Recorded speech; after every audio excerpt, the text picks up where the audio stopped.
नमस्कार दोस्तों, स्वागत है आपके अपने ही YouTube चैनल में। मैं आशा करता हूं कि आप लोग सभी स्वस्थ और अच्छे से अपनी तैयारी कर रहे होंगे। इस वीडियो में हम बात करेंगे अपने नए टॉपिक कैलेंडर के बारे में। कैलेंडर में बात करने से पहले मैं आपको कुछ इंपॉर्टेंट बातों के बारे में बता दूं। इसमें हम जो कैलेंडर टॉपिक पढ़ेंगे वो हम इस तरीके से पढ़ेंगे कि हम इन क्वेश्चंस को टाइप वाइज डिवाइड कर देंगे। टाइप से मेरा मतलब ये है कि आपको मैं कुछ क्वेश्चंस को इन तरीके के फॉर्मेट में करवाऊंगा ताकि आप इसके नोट्स बना सको और लास्ट टाइम रिवीजन में ये आपके हेल्प कर सके। तो जैसे फॉर एग्जांपल कुछ तरीके के क्वेश्चन जो ईयर बेस्ड होंगे, कुछ क्वेश्चन होंगे जिसमें आपको ईयर दिया होगा, डेट दी होगी, उस तरीके के क्वेश्चंस तो आपको उन सिमिलर फॉर्मेट्स में करवा दूंगा ताकि देखो ये टॉपिक बहुत ईजी होता है और ये क्वेश्चन इतने ज़्यादा टफ नहीं होते हैं। बस प्रॉब्लम ये आती है कि लास्ट टाइम पे आप रिवाइज़ नहीं कर पाते हो पर्टिकुलर टाइप ऑफ क्वेश्चंस को जो पूछे जाते हैं अमूमन एग्ज़ाम्स में, आप उनको नहीं देख पाते हो। इसलिए जो एग्ज़ाम्स में हम गलती करते हैं वो सिली मिस्टेक इसी कारण होती है क्योंकि हम पर्टिकुलरली उन टाइप्स ऑफ क्वेश्चंस के टच में नहीं रहते। तो मेरा मकसद यही रहेगा कि आपको उन क्वेश्चंस में कोई भी किसी भी तरीके की चूक आपसे ना हो। सबसे पहले मैं कैलेंडर में बात करूँ तो आपको ये पता होगा कोई भी ईयर दो तरीके के ईयर्स हो सकते हैं, आइदर दे आर ऑर्डिनरी और they could be leap year. अब यानी कि ऑर्डिनरी ईयर यानी कि साधारण ईयर, लीप ईयर मतलब जिस ईयर में हमारे फरवरी में 29 दिन होते हैं। ठीक है, तो आपको मैं बता दूं कि ऑर्डिनरी ईयर में हमारे 365 दिन होते हैं और लीप ईयर में हमारे 366 दिन यानी 366 डेज होते हैं। ठीक है, ये सभी को पता होगा। अब ये आता क्यों है, इसके पीछे का कॉन्सेप्ट जो जीएस में पूछा जा सकता है, मैं आपको बता दूं कि हर साल जब भी एक अर्थ, हमें पता है ये अर्थ है और ये एक हमारा सन है, तो हमें पता है कि अर्थ पूरा एक रेवोल्यूशन करने में कितने दिन लेती है, उसको हम एक ईयर बोलते हैं। तो ये पूरा जो समय लेती है वो 365 डेज़ नहीं होता एक्चुअली, वो 365 डेज़ एंड 6 आवर्स समथिंग कुछ होता है। ठीक है, तो हम क्या करते हैं कि हम लगातार 4 सालों तक हम मान के चलते हैं कि उसने 365 डेज़ में ही कवर किया है एक रेवोल्यूशन। फॉर एग्जांपल ईयर ए है, ईयर बी है, ईयर सी है और ईयर डी है।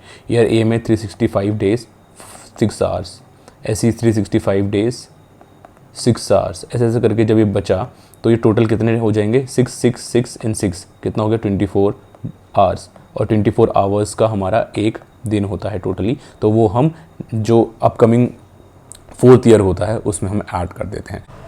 तो जो ये हमारा डी ईयर होगा उसमें हम 365 प्लस 1 डे ऐड कर देते हैं, तो ये 366 डे का एक लीप ईयर हो जाता है। तो ये सिंपल सी बात है। सेकंड थिंग, मैं आपको जीएस के पर्सपेक्टिव से एक और बात बताना चाहूँगा। पहले मैंने आपको बताया कि अर्थ एक रेवोल्यूशन करने में 365 डेज एंड 6 आवर्स का समय लेती है। सेकंड थिंग, जीएस के पर्सपेक्टिव से मैं आपको बता देता हूँ कि जो हम कैलेंडर यूज़ करते हैं इन आवर डेली लाइफ, जो भी हम कैलेंडर देख रहे हैं अपने घर में और ऑफिस में, जो भी हम यूज़ कर रहे हैं इंटरनेशनली और नेशनली, वो हम बोलते हैं जॉर्जियन कैलेंडर। ठीक है, तो जॉर्जियन कैलेंडर हम यूज़ करते हैं। हमारे भारत में जो कैलेंडर यूज़ किया जाता था वो संवत किया जाता था। ठीक है, तो आप कमेंट्स में ज़रूर बताइएगा कि एक संवत कितने सालों का होता है। चलिए अब बात करते हैं आगे। पहले बात करते हैं कि कैसे हम पता लगाएंगे कि कोई ईयर लीप ईयर है कि नहीं। तो लीप ईयर निकालने के दो तरीके हैं। दो तरीके क्या मतलब, दो फॉर्मूले, दो टेक्निक से निकाले जाते हैं। ठीक है, पहली टेक्निक, अगर कोई भी ईयर 4 से पूरी तरह डिवाइड होता है, unless it is a century year, यानी कि वहाँ उसके लास्ट में 100 की संख्या नहीं आती है, तो हम 4 से डिवाइड करेंगे। ठीक है, तो हम बता सकते हैं कि वो लीप ईयर होगा। ये 4 से डिवाइड क्यों कर रहे हैं, मैंने अभी आपको बताया कि हर साल 6 आवर्स का जो गैप बनता है वो हम चौथे ईयर में ऐड करके उसको 366 डे बना देते हैं। For example 1996, is it completely divisible by 4? Yes it is. तो यानी कि ये क्या है, एक लीप ईयर है। ठीक है, ऐसे ही अगर आप देखो 1992 क्या ये 4 से डिवाइड हो रहा है? डेफिनेटली ये हो रहा है, इसलिए ये लीप ईयर है। ऐसे ही 2016 क्या ये 4 से डिवाइड हो रहा है? डेफिनेटली ये हो रहा है, इसलिए ये लीप ईयर है। पर अगर मैं बात करूं अगर सेंचुरी ईयर्स की, लाइक 2000, 2100, 2200, 1900, 1800, तो इसमें हम किससे डिवाइड करेंगे? We will divided by 400। याद रखिएगा, not by 100, will divided by 400। 400 से भाग देना पड़ेगा, ना कि 100 से भाग देना पड़ेगा। ठीक है, तो आप इसको 400 से भाग दीजिएगा जब, तो आपको पता चलेगा कौन कौन से ईयर्स जो कम्प्लीटली डिवाइड करेंगे इन नंबर्स को, वो ही लीप ईयर्स होंगे। तो 400 2000 को यस, इसलिए ये लीप ईयर था।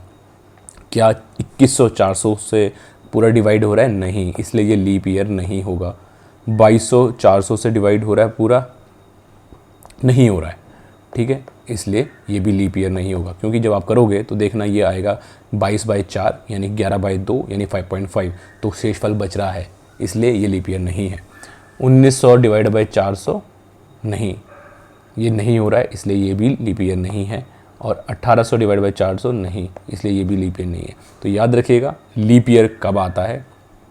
लीप ईयर तभी आता है या तो अगर वो सेंचुरी ईयर नहीं है, तो मैंने आपको बताया, तो आप 4 से भाग दीजिएगा। अगर वो सेंचुरी ईयर है यानी कि लास्ट में 100 की संख्याएं हैं, लास्ट 2 डिजिट्स आर ज़ीरोज़, अगर लास्ट की 2 संख्याएं शून्य हैं तो आप 400 से भाग दीजिएगा।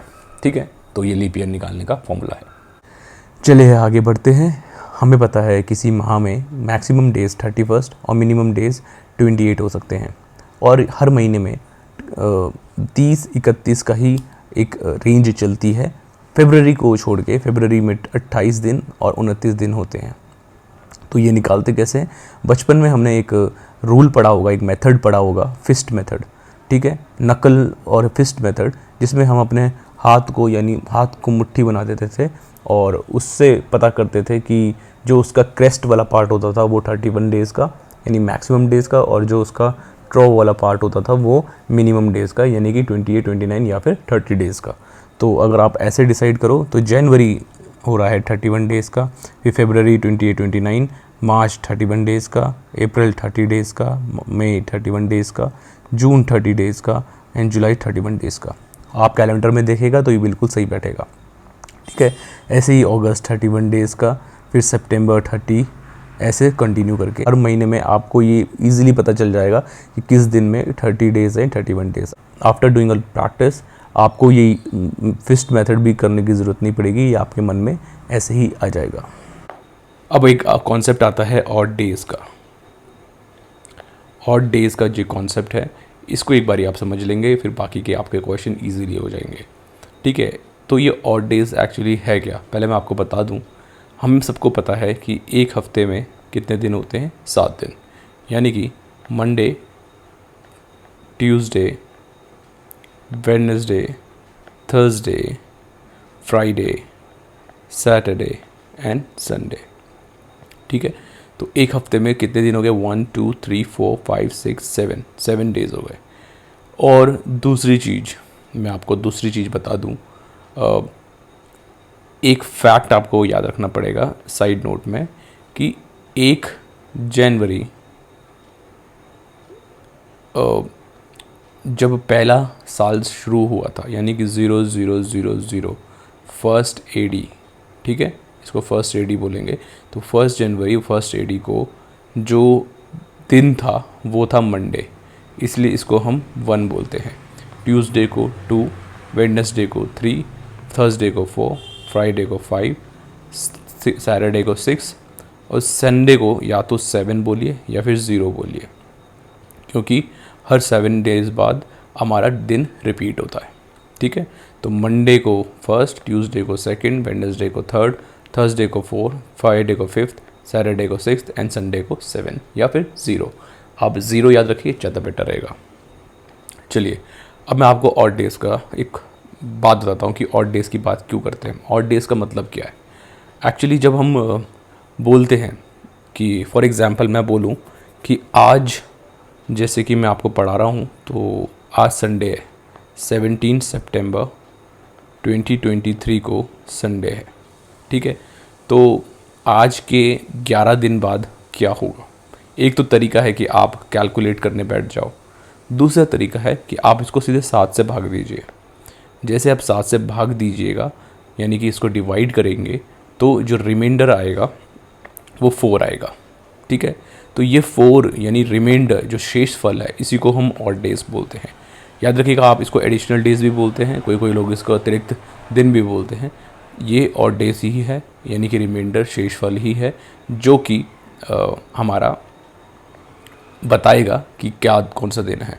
तो मैंने बोला फॉर एग्जांपल आज के दिन अगर संडे है, आज के दिन अगर संडे है 17 सितंबर 2023 को, तो इसके +4 कर दोगे आप, यानी कि जो और डेज आए हैं एक्स्ट्रा 4 दिन, तो इस पर आप ऐड कर दीजिएगा। तो Monday, Tuesday, Wednesday and Thursday, तो यानी कि अगले 11 दिन बाद जो दिन आएगा वो थर्सडे होगा। ठीक है, ये तरीका होता है, इसलिए हम ये ऑड डेज का कॉन्सेप्ट पढ़ते हैं। ठीक है, तो मैंने आपको बताया, अगर ये तो एक तरीके की क्वेश्चन है। तो जो टाइप 1 क्वेश्चन, इसी से टाइप 1 क्वेश्चन आते हैं कि टाइप 1, सपोज क्वेश्चन दिया है कि if today is Sunday then suppose बोल दिया आपको कि 9 days later which day will it be. यदि आज रविवार है तो 9 दिन बाद कौन सा दिन आएगा। ठीक है, तो आप निकाल दीजिए 9 दिन यानी कि 9 को 7 से भाग दीजिएगा, 2 शेष फल। ठीक है, तो आज अगर संडे है तो संडे +2 यानी कि मंडे और ट्यूसडे, तो यानी कि जो आएगा हमारा आंसर वो आएगा ट्यूसडे आएगा। ठीक है, इजी क्वेश्चन, बहुत इजी क्वेश्चन, इस तरीके के क्वेश्चन आते हैं। अब बात करते हैं हमारा नेक्स्ट टाइप, जो कि टाइप 1 का ही सब पार्ट है, ए पार्ट। ये एक्चुअली कंपैरिजन बेस्ड क्वेश्चन होते हैं। कंपैरिजन बेस्ड क्वेश्चन मतलब हमें एक डेट दी जाती है और उस दिन हमें बोला जाता है कि ये कोई सा वार है, रविवार, मंगलवार, सोमवार इत्यादि, और उसके बेस में हम दूसरी डेट का वार निकालते हैं। ठीक है, जैसे भी हमने एक प्रश्न किया था अभी, ये उसमें ये दिया था कि इफ़ टुडे यानी आज अगर संडे है तो अगले 9 दिन बाद क्या होगा। तो हमें बताया गया है कि आज संडे है। ठीक है, तो इसके आधार पे हम अगले वाले दिन का वार निकालते हैं, जो भी पूछा गया दिन है उसका वार निकालते हैं।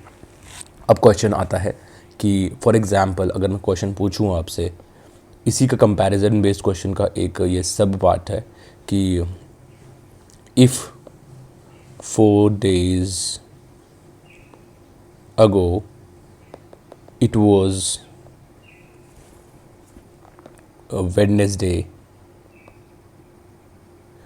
then which day will occur on the 5th day from today onwards।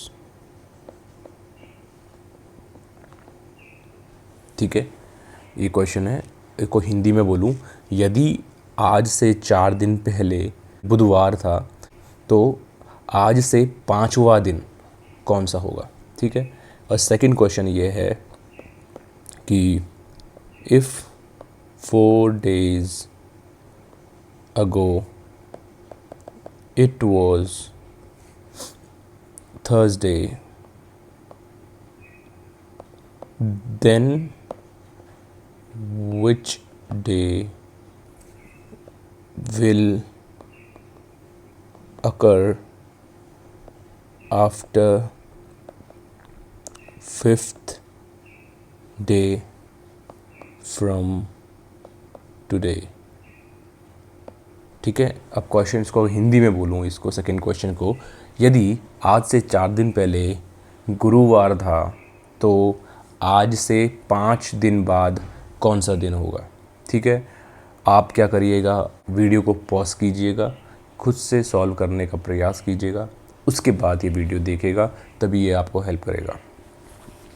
तो चलिए मैं बताता हूँ। पहला क्वेश्चन ये है, पहला क्वेश्चन में बोला है कि यदि आज से 4 दिन पहले, यानी कि टुडे को मैंने x ले लिया, तो टुडे आज से 4 दिन पहले माइनस 4 दिन पहले क्या था हमारा, वेडनेसडे, ठीक। Then which day will occur on the 5th day from today onwards. अब देखिए इसमें ना बच्चे कंफ्यूज हो जाते हैं। इसमें बोला है कि आज से 5वां दिन यानी 5th डे फ्रॉम टुडे, ठीक है, आज से 5वां दिन, तो यानी कि आज अगर एक है मतलब तो 2 3 4 5, ठीक है, तो टोटल कितने हो गए, 4 संख्याएं हैं, तो +4, ठीक। तो यानी कि ये जो दिन आएगा हमें निकालना है, ये -4 +4, -4 मतलब पहले के 4 दिन, आगे के 4 दिन, ये 5th डे है, यही 5th डे हमारा निकालना है, यानी कि 5th डे 5वां दिन 5th डे, ठीक। तो क्या हो गया, -4 -4 टोटल कितना हो गया, 8 डिवाइडेड बाई 7, ठीक, कितना हो गया, 8 डिवाइडेड बाई 7, यानी कि रिमाइंडर बचा, शेषफल बचा 1, ठीक है। तो वेडनेसडे +1 जो दिन आएगा यहाँ से, वो भी दिन यहीं से आएगा, ठीक है। तो कितना आएगा, वेडनेसडे प्लस थर्सडे, यानी थर्सडे आएगा, थर्सडे आपका आंसर है, ठीक। अब सेकंड क्वेश्चन ये है कि यदि आज से 4 दिन पहले, यानी कि टुडे से 4 दिन पहले -4 दिन पहले क्या था, थर्सडे था, okay. Then which day will occur after 5th day from today. तो इसने बोला है कि 5th day from today after, देखो इसमें एक लैंग्वेज लिखी है आफ्टर, ठीक है, और इसमें लिखी है ऑन, ठीक है, यानी कि ये 5वां दिन पूछ रहा था पहले वाले क्वेश्चन में, इसमें बोला है कि 5 दिन बाद। अब देखो सिंपल सी बात है कि आज से 5वां दिन, यानी कि 1 2 3 4 5, तो ये जो दिन निकालना है ये निकालना है, तो हम सीधे 5 ऐड कर देंगे, ठीक है। तो +5, 4 और 5 कितना हो जाएगा, ये हमें निकालना है, 4 और 5 आएगा हमारा 9 डिवाइडेड बाई 7, शेषफल बचा 2, जो थर्सडे +2 कितना हो गया, फ्राइडे सैटरडे। तो आंसर आ गया हमारा Saturday will be the day from 5th day after today. बढ़ते हैं, अब बात करते हैं हमारे टाइप 1 के सब पार्ट बी की। ये भी कंपैरिजन बेस्ड क्वेश्चन है, मगर अभी तक हमने जो किए थे क्वेश्चन वो ये दिया था कि आज, या फिर आज के पर्सपेक्टिव में पहले कुछ दिन थे, बाद में कुछ दिन थे। आज के पर्सपेक्टिव में मतलब जो गैप आ रहा था वो 5 या 6 7 8 9 10 11 12 13 14 15 ऐसे ही दिनों का आ रहा था। चलिए इसे मैं आपको एक प्रश्न के द्वारा समझाता हूँ। If on a particular year, on नहीं होगा सॉरी, इन होगा वैसे, in a particular year it was Saturday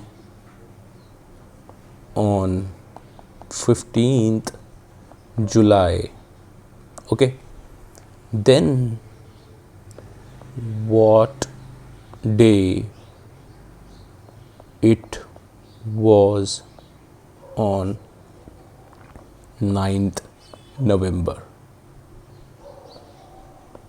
ठीक है, अब देखिए हमें जुलाई से नवंबर आना है, अब बहुत आगे आना है। एक बार मैं आपको इस प्रश्न को हिंदी में भी दोहरा देता हूँ।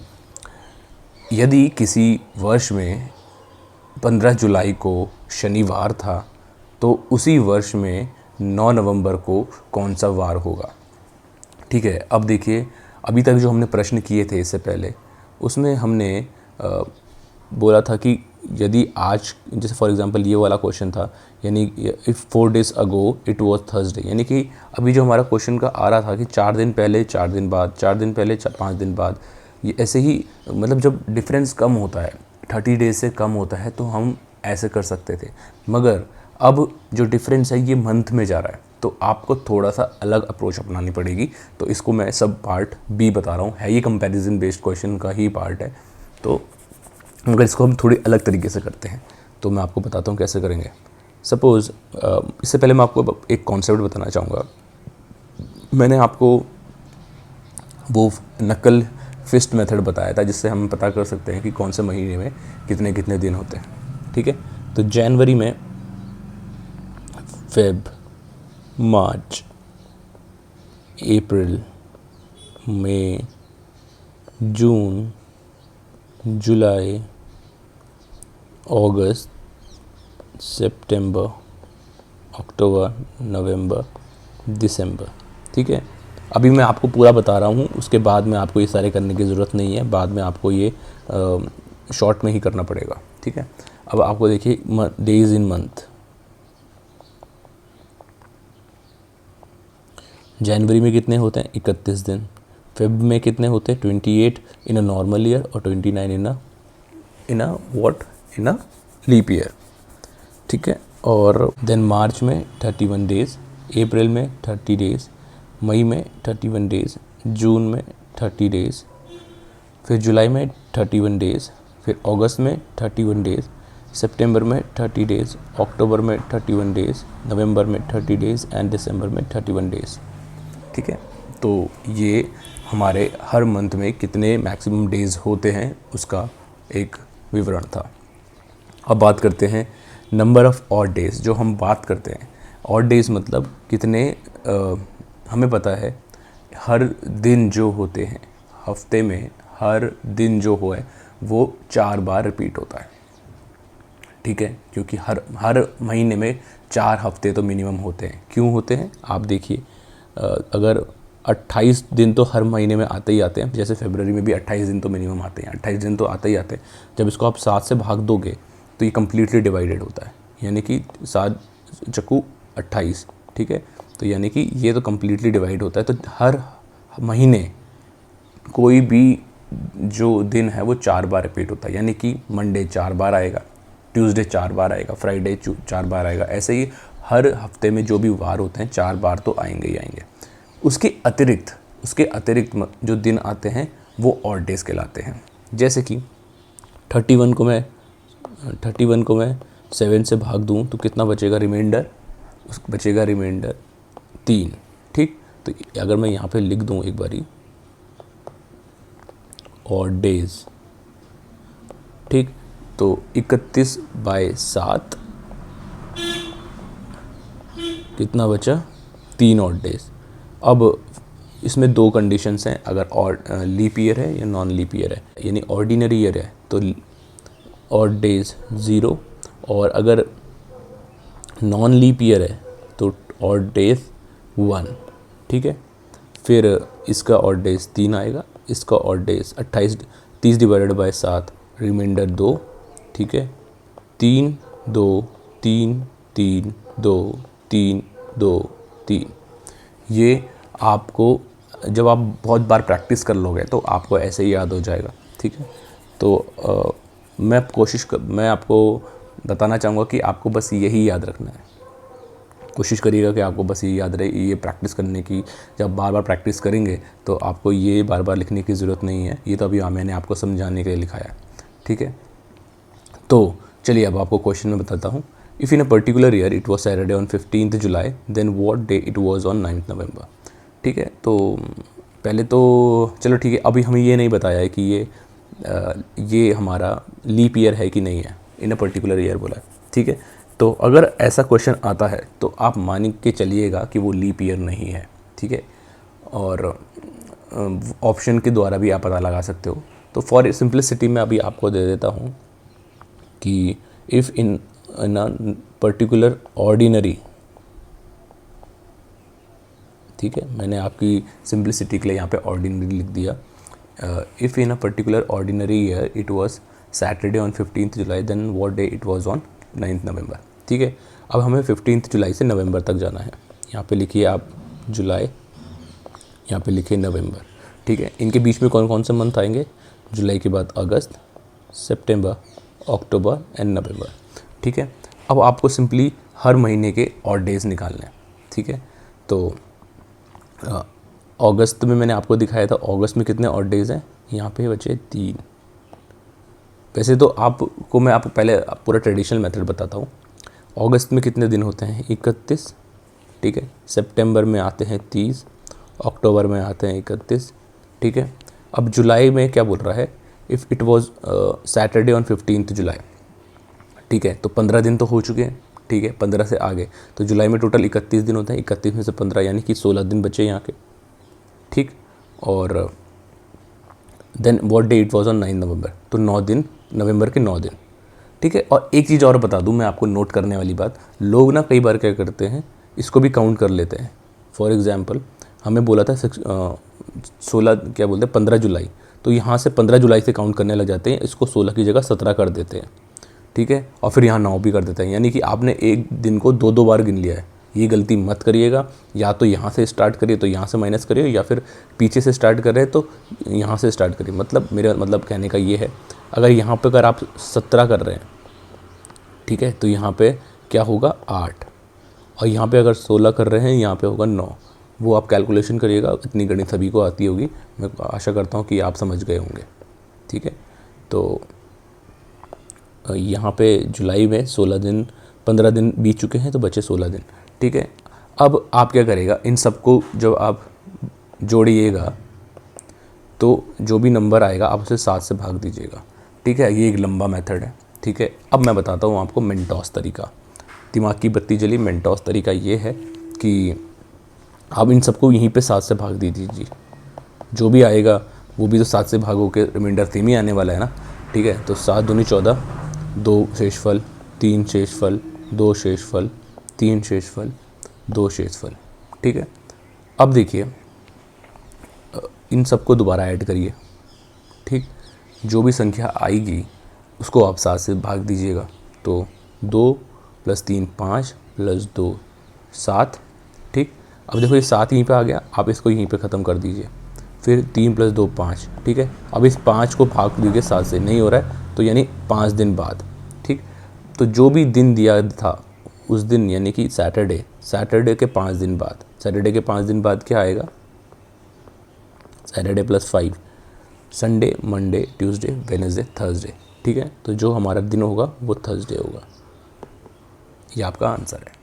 अब बात करेंगे हमारे नेक्स्ट टाइप, मतलब इसी का सब पार्ट है जो टाइप 1C, ठीक है। ये भी कंपैरिजन बेस्ड क्वेश्चन है, मगर अब इसकी लैंग्वेज थोड़ी सी चेंज हो जाती है। मैं आपको चलो क्वेश्चन के माध्यम से बताता हूँ। क्वेश्चन ये है, if in a particular ordinary year it was Saturday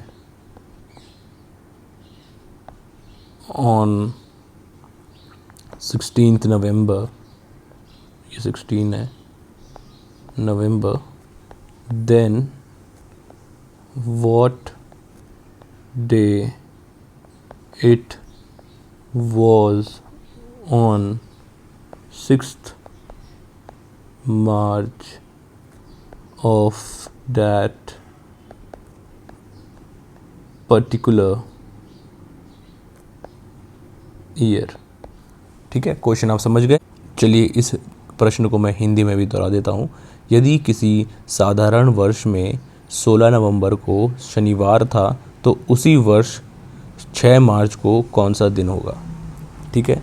तो इसको आप ऐसे करिएगा जैसे मैंने आपको बताया ही था।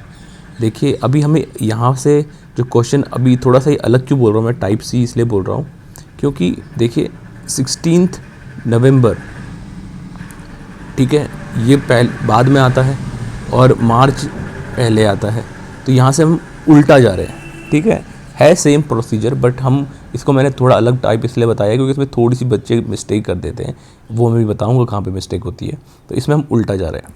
अब मैंने आपको जो वो चार्ट बताया था, मार्च में कितने दिन होते हैं 31 दिन, नवंबर में कितने दिन होते हैं 30 दिन, ठीक है। तो मगर हमें यहाँ पे नवंबर 6 मार्च बोला है, ठीक, यानी कि 6 दिन तो बीत गए, तो 31 में से 6 गए, कितना बचा, 30 में से 6 गए बचते 24, 31 में 6 गए तो बचेंगे 25, यानी कि 6 दिन तो बीत गए। फिर हमारा मार्च, अप्रैल, मई, जून, इसको मैं एक बारी मिटा देता हूँ,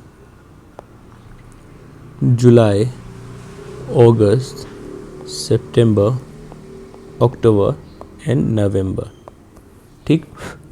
तो इतने महीने बीच में आएंगे उसी वर्ष में, ठीक है। मार्च के हमारे कितने दिन बीत चुके थे, 6 दिन बीत चुके थे, 31 में से 6 गए तो बचे 25 दिन। अप्रैल में मैंने आपको बताया था कितने दिन होते हैं, अप्रैल में आपके 30 दिन होते हैं। तो आप एक तो या फिर 30 दिन लिखिए या फिर सीधे ऑड डेज लिख दीजिए, 30 दिन लिखो या फिर ऑड डेज लिखो। मई में कितने दिन होते हैं, 31 दिन, 31 दिन लिखो या फिर ऑड डेज लिखो। मैं अब सीधे ऑड डेज लिखूँगा, 30 दिन ऑड डेज, 31 दिन 3, 31 दिन 3, 2, 3। और अब देखो नवंबर में हमें कहाँ तक बोला है, नवंबर में 16, तो 16 ये पूरा आएगा, ठीक। यहाँ पे 25 है, ठीक है। अब देखिएगा हमें ये वाला दिन दे रखा है कि कौन सा दे रखा है, नवंबर 16 को सैटरडे दिया है। अब इसका रोल मैं बताऊंगा अभी आपको कहाँ पे मिस्टेक होती है। पहले आप इन सबको ऐड कर दीजिए, ठीक है। अब ऐड करने का तरीका ये है कि आप देखिए कि पहले तो सबको ऐड करें, फिर 7 से भाग दीजिए, या फिर आप 7 का पेयर बनाते जाइए, उनको कैंसिल करिए, बाकी शेष फल को जो भी है उनको ऐड करिए। तो 3 और 2 5, 6 7 ये कट गया, 3 और 2 5 बस नहीं हो रहा है, ठीक है। तो मैंने क्या बताया था, 3 और 2 5, 6 7, ठीक, ये कट गया। अब कितने बचे, 3 3 6 7 8 9 10 11, ये बचे 11, 16 और 25। इसको ऐड करिए, 6 और 5 6 12, एक कैरी, 3 और 2 5, ठीक है। इसको 7 से भाग दीजिए अब, ठीक है। तो कितना बचेगा शेषफल, 3, ठीक। तो यानी कि 3। अब देखिए जो 3 है, कई लोग क्या करेंगे, क्या मिस्टेक करेंगे, सैटरडे प्लस 3 कर देंगे और आंसर आ जाएगा संडे मंडे ट्यूसडे आंसर लेके सही बैठ के मान जाएंगे, मगर आंसर ही गलत है। क्यों, क्योंकि ये नवंबर 16 उस वर्ष का बाद में आता है और मार्च पहले आता है, ठीक है। हम यहाँ से बैक जा रहे हैं तो ये -3 होगा, ठीक है, सैटरडे से -3। तो अगर सैटरडे को हमारा दिन था तो -3, फ्राइडे, थर्सडे और वेडनेसडे। तो हमारा जो दिन आएगा वो वेडनेसडे आएगा, वेडनेसडे थर्सडे फ्राइडे सैटरडे। तो सैटरडे से -3 करेंगे तो वेडनेसडे जो हो, अगर हम सैटरडे से -3 दिन करते हैं तो वेडनेसडे आता है और वेडनेसडे हमारा आंसर होगा। अभी देखो हम इसको ना और छोटा करेंगे। देखो 25 को हम 7 से भाग देंगे, ठीक है। तो हमें पता है 7 या 21, शेषफल बचा 4, ठीक। तो आप सीधे 4 लिखिए, क्यों लिखना है इतना बड़ा, ठीक है। ऐसे ही यहाँ पे 16 डिवाइडेड बाय 7, शेषफल बचा 2, ठीक है, 2। अब इन सबको ही ऐड करिए, यहाँ पे यहाँ का 2, ये 3, ये 2, ये 3, ये 3, ये 2, ये 3, 2, फिर यहाँ का कितना आया था, यहाँ का आया था 4। अब यहाँ पे आप सीधे सीधे 7 के पेयर बनाइए और उन्हें काटते जाइए, 4 और 3 7 कट गया, 3 2 5 6 7 कट गया, 3 2 5 6 7 कट गया, बचा 3, ठीक है। बहुत इजीली आ गया आपका। तो अब आपको देखना है, -3 जाना था ना क्योंकि पीछे जा रहे हैं, तो सैटरडे से -3 जब हम करेंगे तो वो आएगा Wednesday, and this is your answer.